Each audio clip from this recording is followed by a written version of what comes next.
আসসালামু আলাইকুম, আপনাদের সবাইকে স্বাগত জানাচ্ছি আমাদের আজকের ভিডিওতে।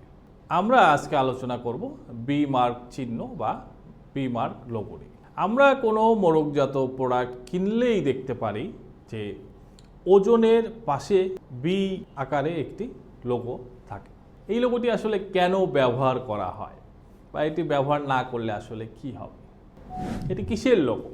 বি মার্ক চিহ্নটা হচ্ছে যে আপনার যে প্রোডাক্টটি যেই ওজন অনুযায়ী অর্থাৎ মেট্রোলজি অনুযায়ী আপনার বিক্রয় করার কথা, আপনি সেই অনুযায়ী বিক্রয় করছেন কিনা। অর্থাৎ মোড়কজাত বিধিমালা 2021 অনুযায়ী নিয়ম হচ্ছে যে আপনি যদি কোনো প্রোডাক্ট মোড়কজাত করে বিক্রয় করতে চান তাহলে আপনাকে অবশ্যই সেই মোড়কটা বিএসটিআই থেকে নিবন্ধিত হতে হবে।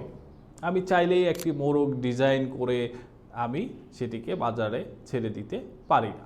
আর যখন আপনি এটি নিবন্ধন করতে যাবেন তখন এই ওজনটা ঠিক আছে কিনা, পরিমাপ যেটা লিখেছেন সেই অনুযায়ী আপনার পণ্যটা বিক্রয় করা ঠিক আছে কিনা, আপনি যেই প্যাকেটের সাইজ বলেছেন সেটা অনুযায়ী সেটা ঠিক আছে কিনা, এই জায়গাতে এই পরিমাণ পণ্য আটবে কিনা ইত্যাদি জিনিস পরিমাপ করে বিএসটিআই আপনার সেই মোড়কটাকে অনুমোদন করবে।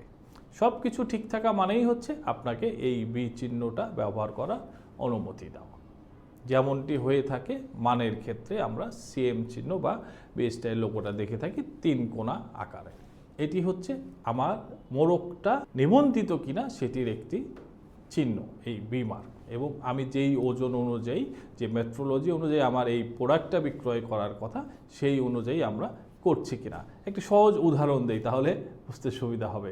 আমরা খুবই দেখি যে তরমুজ কেনা হয় হচ্ছে পিস আকারে কিন্তু বিক্রয় করা হয় হচ্ছে কেজি আকারে। এই যে মাঝখানে পিস থেকে কেজিতে রূপান্তরিত হয়ে গেল, এই যে মেট্রোলজিটা চেঞ্জ হয়ে গেল, এটি করা যাবে না। এটি নিশ্চিত করার জন্যই কিন্তু এই বি মার্ক বা মোড়ক নিবন্ধনের ব্যবস্থা করা হয়েছে। আপনি তেল কিনলেন আন্তর্জাতিক বাজারে লিটারে, আর বাংলাদেশে আবার বিক্রয় করতে চাবেন কেজিতে, এটি করা যাবে না। সাথে থাকবেন, ভালো থাকবেন। ধন্যবাদ সবাইকে।